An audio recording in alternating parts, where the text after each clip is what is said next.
You want horizontal?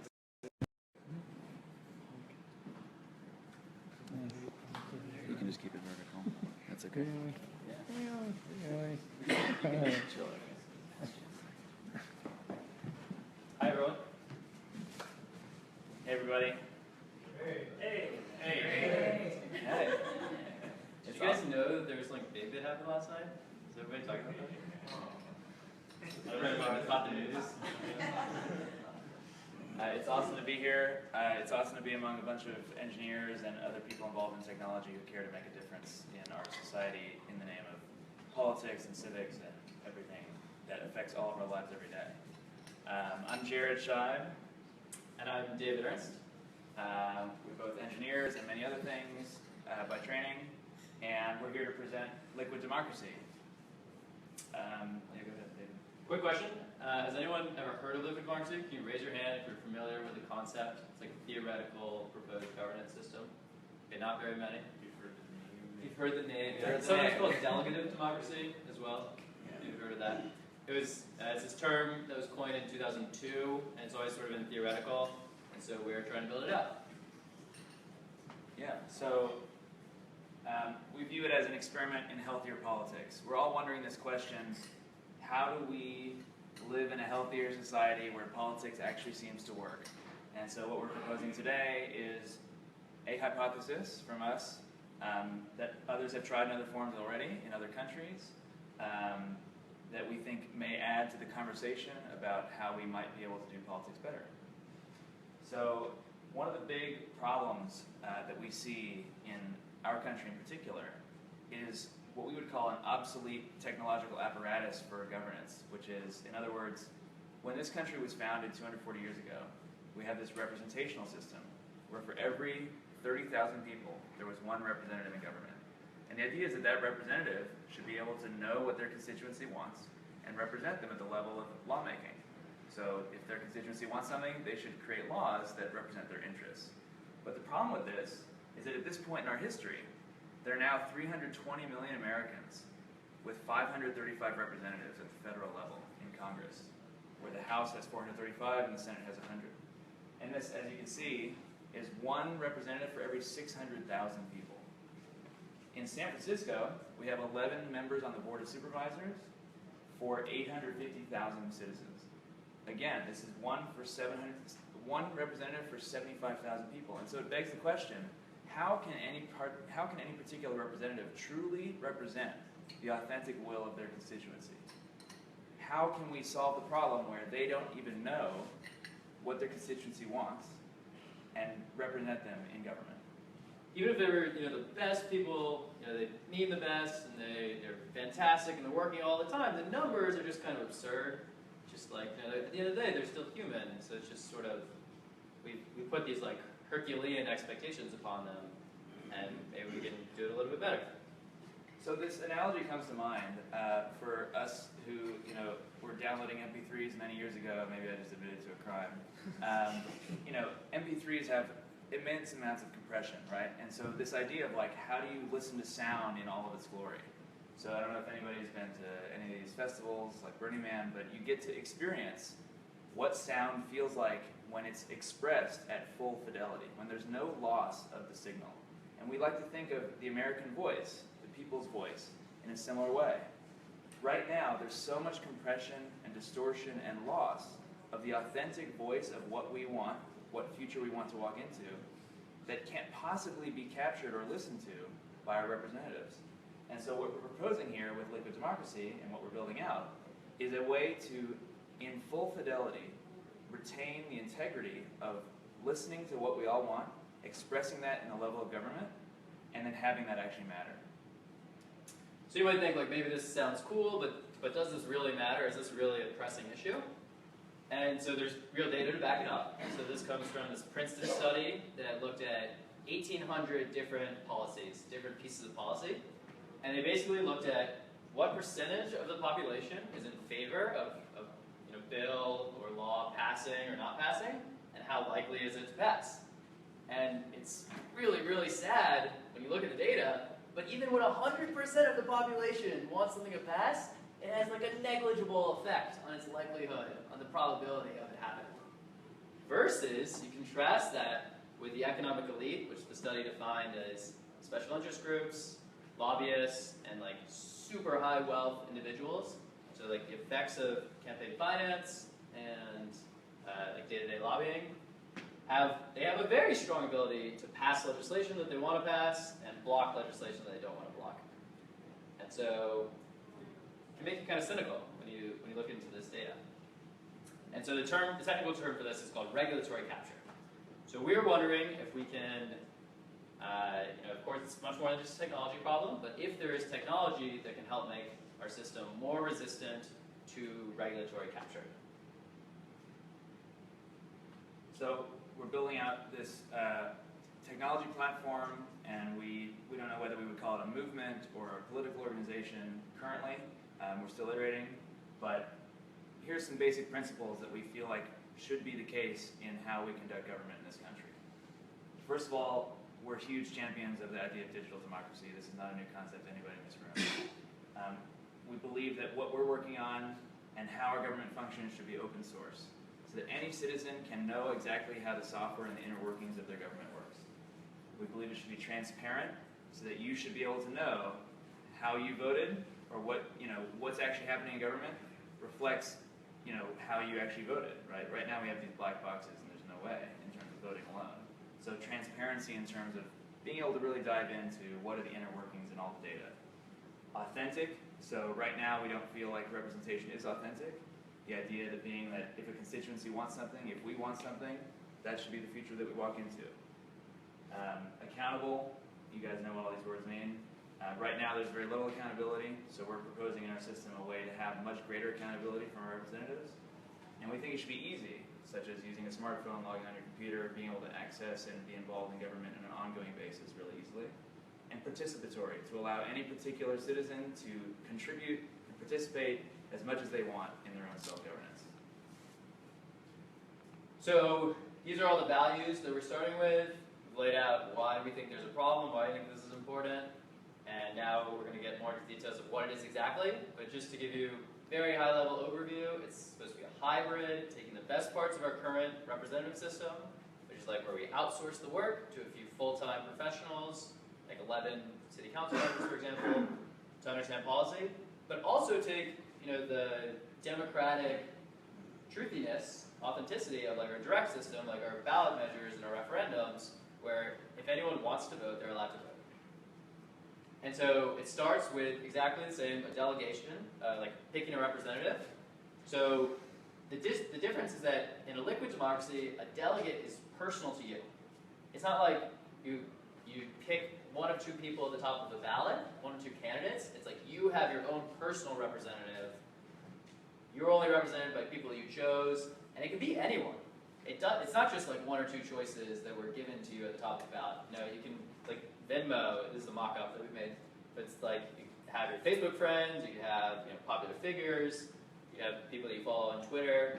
But you can imagine someone you work with, your neighbor.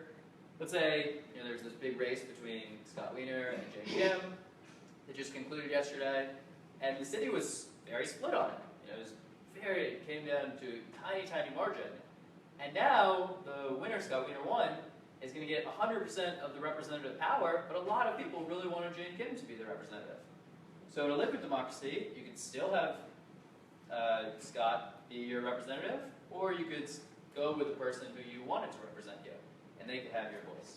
Really, anyone you know and trust in your district can be your delegate to represent your will in government. And you can create the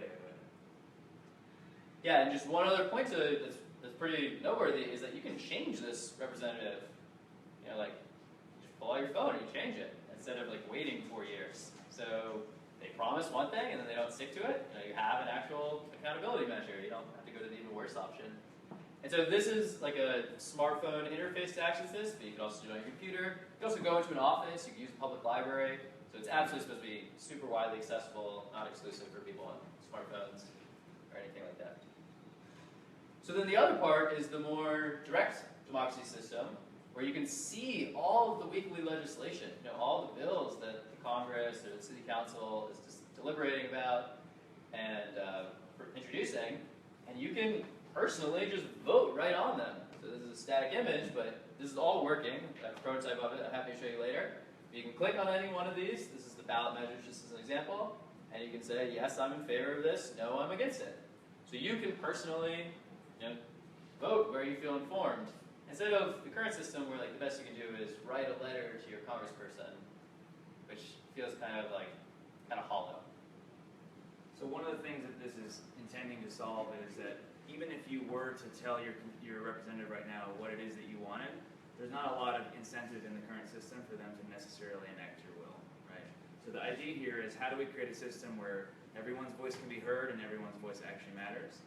And so we're proposing that each citizen be endowed with the power to directly vote on any piece of legislation that's ongoing in government, or to be able to choose a default delegate who is your representative, and you can change that delegate at any time.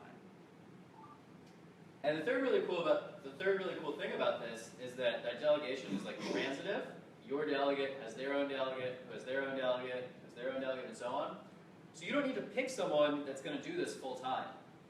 You could just pick one person who you trust, who you think thinks about these things a lot, or just is a little bit, someone you want to leave your keys with if you're going out of town. And they have their own representative, and they have their own representative. So the system creates a network of trust, such that the most trustworthy people in your community are elevated to the top in a much more organic way than right now, where you have that extreme concentration of 500 representatives for 300 million people. And the other thing that's really nice about this is that it means that you can kind of vote on the bills that you feel informed about and leave the rest up to the network. Because somebody that feels informed about it will vote on it, or if they don't have an opinion, then they won't vote, and that's all right too. Nobody has an opinion. And so you can see this on from a top level view. This is a simulation that we made that illustrates this. Again, this is static, but you can go to this website if you want to see it live. But these more light-colored, solid colors are where someone has voted directly. And these arrows show a delegation. So you inherit your representative's vote, and it still gets counted in as if you had voted directly. But it gets passed down from one delegate to the next, and you can override your delegate in any way. And this really gives you the flexibility to pick between convenience, when you just want somebody else to handle it for you, or participate in everything. And this really expands our thinking about how we do democracy right now. So right now we're stuck in these two extremes. We either have our full-time representatives, our 11 city council members, or we have that everyone has to show up and vote on the referendums on the other end. And both of those are good for some things, but have their flaws. The beauty of liquid democracy is that you as an individual are granted the choice of where you want to end up on that spectrum. Yeah, you choose how you want to be represented in government at any time. So, a lot of people say, okay, that sounds cool and all, but how is it ever going to happen? It's kind of unrealistic. If you're going to go for a constitutional amendment, that would be 50 years or something like that. So we have some ideas for how we can do that even shorter. The first is what we call an authenticity score. And the basic idea is that you'd see your existing politicians, and you'd see a score for them of how often they agree with their constituents, and how often they actually end up voting against what their constituents want. Every politician, I don't know if you read all the candidates from the recent council member, every single one of them runs this platform of vote for me because I listen to people, vote for me because I'm connected to people, vote for me because I represent the people. Well, now we have, we could have actual data to verify, how accurate that is. For instance, you could imagine in a particular district here in San Francisco, like District 6, which may come up for re-election within the next year or two.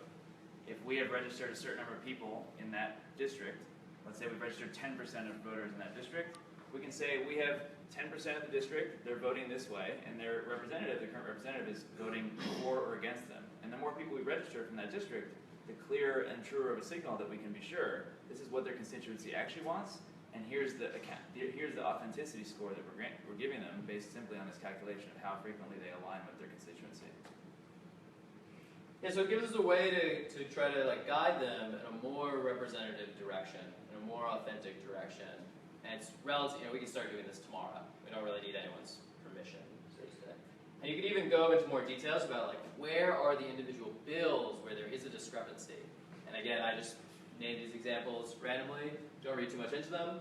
But what sort of discussion would it start, would it catalyze if we could see exactly where there is the greatest discrepancy between what the people want and what the politicians are voting for? So then, the even more powerful mechanism would be what we call a liquid democracy candidate. Do you want to talk about this one? Yeah, well, simply put, we have current representatives of government. If we can register over 50% of a particular district, let's say District 6, and then that candidate who captures that seat is a liquid democracy candidate, they are agreeing to simply channel the will of the people in that constituency, then all they do is they're now effectively a remote control politician. They could hold up a phone that reads the results from their district's liquid democracy network that says, here's what the people in my network want, and here's how I'm going to vote accordingly. It effectively takes back the representation by the people themselves. Whatever the will is how the vote happens. And so you can do this without any kind of constitutional amendment or any type of top-down legislative changes. Candidates can run tomorrow on the platform of, I'm simply going to channel the will of my constituency, and the more of the constituency that's registered, the clearer they are that that's what they want, and they'll vote accordingly. So in the particular case of San Francisco, like we said, we're interested in using this as an experiment. We're not prescriptive that this is the answer or this is the solution for the future, but we have a good feeling that this is a thing that's going to add a lot to our democracy and at least, if nothing else, raise the conversation and at best case, help people feel like they're actually being represented in their own governance.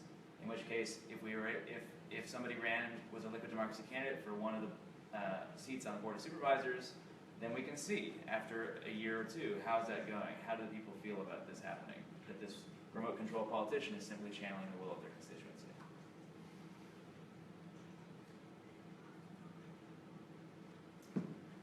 This is just a motivational poster that we made. It's not really a story behind it. Yeah. Well, there's a really cool story behind it, actually. It's supposed to highlight like the network that we all live in. Our current system is very hierarchical. It's like top down, and that's like kind of medieval style thinking. But the 21st century is more about like these connections, these networks. So that's the world we live in. Maybe we could reflect the way that we make our collective decisions and the laws that we live in, and how we allocate our trillion-dollar budget in this much more representative way as well. In a much more fluid way. Ultimately, this we hope will be. It is already. We are part of a decentralized movement. There has been this tried in a couple of other countries. There are others working on liquid democracy backends, and so our hope is that people around the country become inspired and say, "Wow, I want to either fork this project and make it my own way, or I want to run as a liquid democracy candidate in my constituency and register people for the network so that we can start to gain this momentum together." It's really framed and intended as a grassroots movement enabled by technology. If people want it, it happens. So everything's open source. It's just some. Oh no. So this is just some overview. If you like this and you want to get involved, we'd love to have you. We have a GitHub page. We have like a mailing list, and we've started growing. Getting up to a few hundred people. So you can join there. It's like the very beginning of signing up. We're working on building out technology, getting the first release ready, and so those people will be alerted about that. We have a Facebook page where we post like some videos and more images and behind the scenes of the app being worked on and stuff. Love if you want to like that page. You can search for Liquid Democracy on Facebook, which should be one of the first ones. And the biggest thing is just think about this, look into it more. There's a lot of other information about it on the internet if you search for Liquid Democracy, and talk about it with people. We're just trying to start a discussion here. I have some specific questions surrounding specifically registration within this system. Yeah. Right now there is kind of a trend in a lot, particularly southern states, to increase the barriers of entry for voter registration and for actually going to the polling stations. How would you, in this centralized platform that you're talking about, how would you handle identity verification within registration, as well as identity verification within the application that you're voting at, at the time. How would you prevent fraud in this without increasing the barrier of entry as it currently is? Totally. So, you highlight very important issue. Democracy is one person, one vote. You protect that. The internet and computers are oftentimes like 10,000 Twitter accounts for one person. There's all sorts of like discrepancies around it. Lots of fake Facebook accounts. So basically, what we'd like to do is just match the existing state's registration laws. So we're starting with San Francisco, and we just copy existing California voter registration regulations. Voter registration information is public. This is like one of the somewhat dirty secrets. I don't know if you guys know this or not, but your name and address, and if you're registered to a party and all this stuff is publicly available. And so that's kind of weird from a privacy standpoint. I'm really privacy conscious, and so I don't like that. But it's nice for us because it means that we can just cross-reference that list. So we can just make sure that if you're registered already and there's no discrepancy and you have an address there. And then we'd add like layers on of verification. So first you get in the system like with an email address, but then maybe the simplest example would be you take a picture of your driver's license from your smartphone, and we can just cross-reference. Okay, yes, that checks out with the existing voter registration database. You're good to go already. But in case that doesn't, you don't have a driver's license or any of these things you mentioned, we always want to make it just as easy, just as accessible as the existing laws. So you can come into an office and register, with some other proof of residence, like your utility bill, or exactly what the existing laws are. As well, we think, don't always do this, but we think one solution is that we have like what's similar to like a bug bounty program, where anyone is encouraged to try to break the identity system and try to create multiple accounts. And so if you can create multiple accounts and you just take pictures of it and you document it, responsibly disclose that, and we will pay you like a reward, like $3,000 or something like that. And so everyone, the good guys are incentivized to help make the system stronger and more accountable in that respect. Yep. Yeah, so you frame this in terms of electoral government, but there's a lot of democratic spaces where this could be used, like cooperative businesses or similar scale of things that seem to have a lower barrier to acceptance. Have you looked into that? Yeah, totally. So one of the examples of it is Google. Google has an internal liquid democracy system called Google Votes that one of the engineers made in his 20% time. And they use it for deciding the cafeteria lunches and also like how to allocate some of their charity budget. And so that was a lot easier for them to do, even though they have like 60,000 people using it. It was a lot easier for them because they could hook into their existing like corporate identity system. So they totally overcame that very important problem that you had raised. And absolutely, you're totally right. A lot of the technology could be repurposed in that way. You basically like plug in a legislation feed or like some proposal feed. So yeah, you're totally right. Our personal interest, I don't want to speak too much for Jared, but my personal interest is in bringing back some sanity to like our federal level political system. For like a long time now, the congressional approval rating has been like around 10%. Only 1 out of 10 Americans say they approve of the job Congress is doing, and like 9 out of 10 people say they actually disapprove of the job Congress is doing. So I personally think that that's holding us back in some really, really terrible and tragic ways that might be have all sorts of consequences I don't even want to get into because I don't want to depress everyone. But yeah, so that's where my interest lies. Yeah. First of all, thank you guys for coming and doing this. Can you unpack the authenticity score a little bit? Sure. Especially if a vote is going to be taken, let's say, in the House, and this senator is just going to vote. And before, are you saying you can do an authenticity score before the vote is taken from the crowd? Are you saying after it's taken, you'll rank all the votes and you'll show how much? The idea is that this would be attached to your elected legislator's permanent profile. So we just gave this example of the senator, one of the senators from here in California. You could see at any time, like, what is their track record of how much fidelity they actually represent the will of the people. And so it wouldn't be before a vote, it would be just add up all the times that they voted that their vote matched more than 50% of the way their constituents wanted them to vote, and subtract all the times that they voted against the way their constituents wanted them to vote, and display that as a percentage. So then Does that make sense? So then the real use of this is a score for that candidate when they run for office again. Yeah, and while they're running for office, actively all the time, and it's just, It encourages, it encourages them to get that up to 100. Yeah, it encourages them to know that they're being watched and that the people care, and also that there's a dialogue then between, okay, well, what is my actual role here? What is my purpose in governance? Am I supposed to just be making decisions ad hoc, according to some other, profile of interest, or or should I be representing exactly what people in my constituency want? And so the goal with so much of this for me, and in this particular case, is encouraging a dialogue and a public consciousness around, how are we being represented or not? How is that authentic or not? And can we try to meet in the middle more and more as we go along?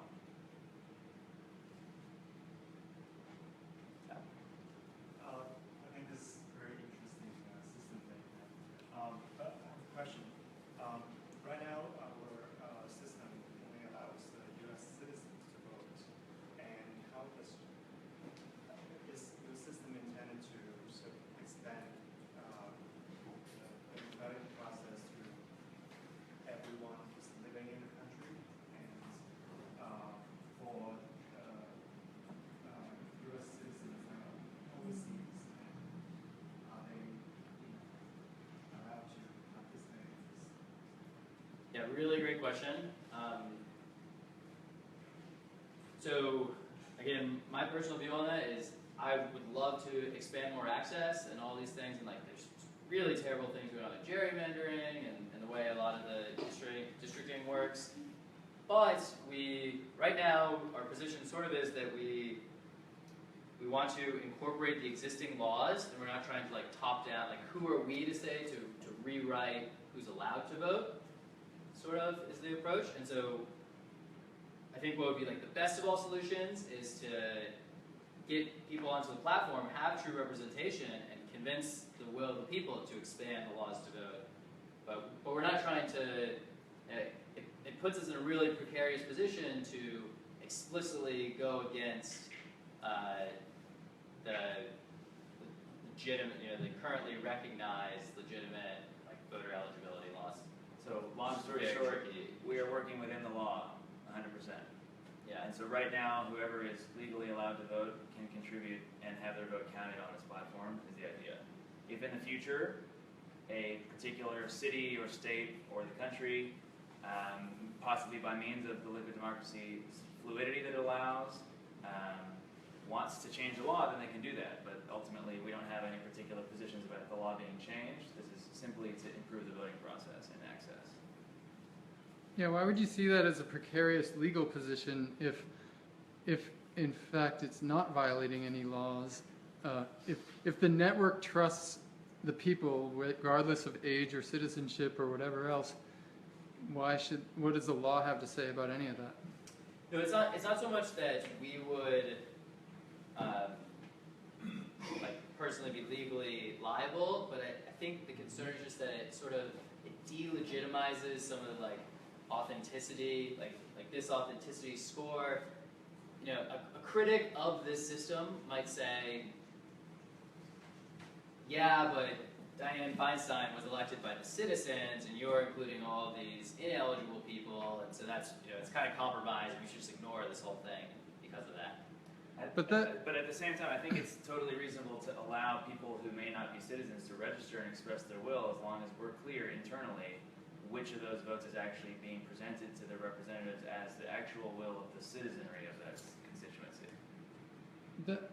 That seems to only be a concern if the people using the system don't trust it or do trust it, like if the criticism is coming from outside the system, well, all you have to care about is like, how can we attract that person into the system versus criticisms from inside, and how do we make it so that we all more or less agree on our own rules? Yeah, and to that exact point, we didn't cover this, but one of the more meta-level principles is that the internal participants could actually change the rules of the system. So, you know, people in the system could propose, hey, let's expand eligibility to all residents, even if they're not U.S. citizens. And if, again, we haven't set this down yet, but I think the right approach would be like a supermajority. But if some legitimate body says, yes, let's make that rule change, then the system would self-reflect that. Yeah, sounds like you're describing an election there. Yeah. Well, I mean, the basic idea is just that we really see this as like, it's not, you know, it's a very tricky area where it comes like too much into our own personal policy positions, which, you know, we have personal views about that, exactly like you mentioned. And there's all sorts of ways I would do things differently if I could write all the legislation. But this is about strictly the procedural level. You know, it's like not attached to any one particular policy position, and it's open to everyone. And of course, like I would personally, you know, I'd be a user of the system, and I would personally vote in favor of that. But we just don't want to like impose that policy top down. Does that make sense? We want this to be seen as legitimate from the U.S. government's perspective from the ground up. So anything that we're collecting votes for and trying to make strong claims about how the representative in government should or shouldn't be representing their constituency, it should be totally legitimate from the ground up. Which is not to say that David or I might not have other opinions or that the system couldn't be changed over time, but liquid democracy itself and what we're approaching is simply changing the way that we engage in government, not changing anything related to policy or anything else. But as you can imagine, what this does allow is like a lot more modular legislation over time and a lot more granular understanding of demographics, and does promote a lot of these kind of principles I think that you're speaking to, simply by the act of how we'd be engaging in politics. So. Yeah, just speaking to that, right now the way we write legislation is everybody has to be in the room at the same time, and it's like this synchronous conversation that's happening. But we live in this world where you can be on your phone carrying on 10 conversations at once, and you have all this asynchronous communication. And so a digital political system really opens the doors to much more fine-grained legislation, and you know, we could be covering, right now the House can only talk about one topic at a time, and so the Speaker of the House has incredible power because they can say, oh, this bill is going to be brought to the attention, and this bill, you know, we're not even, I don't know if you're familiar with the Hastert rule, like less than a quarter of the House can actually control the entire House because they'll just never bring a bill in front to be voted upon. And so it's an insane bottleneck when you stop and think about it, that we're trying to take care of the interests and solve the issues that affect the largest, the largest economy, well, I guess it's not a large economy, but 300 million people, and it's just being solved by like 500 people in one room. So in a synchronous manner that itself has its own hurdles and issues that, you know, do a disservice to the way that legislation can and should actually be passed in this country. Yeah. So one of the implications of that is that you can have a much more narrow focus of leaders. You can have people that are, right now we elect people that are supposed to take care of every area of policy. They're like one-size-fits-all representatives. And instead you could imagine a world where one person is like the expert on science policy, and one person is the expert on foreign policy, and one person is the expert on another issue. And so we can let people be more specialized in the things that they're good at instead of expecting every single one of our representatives to know everything about everything. And in fact, not even just one person. You could imagine that among a particular district or community, there may be 10,000 people or 100 people that people are pointing at in terms of the delegation, saying, you know, we all trust these 100 people to make decisions on environment or decisions on, religious policy or decisions on marriage or whatever, happens in this particular county. And that's what this network allows us to do, is to find the people that we actually want to endow with the responsibility to make decisions on our behalf and let them do that, while allowing each of us individually to change or take back that vote at any time. Cool. This is a really good discussion. In the interest of time, I think we'll call it here, but you'll be around after this. So I encourage everybody, you'll be set up somewhere out there to come up and talk more. It's really interesting. Yeah, this has been awesome. Thank you guys all so much.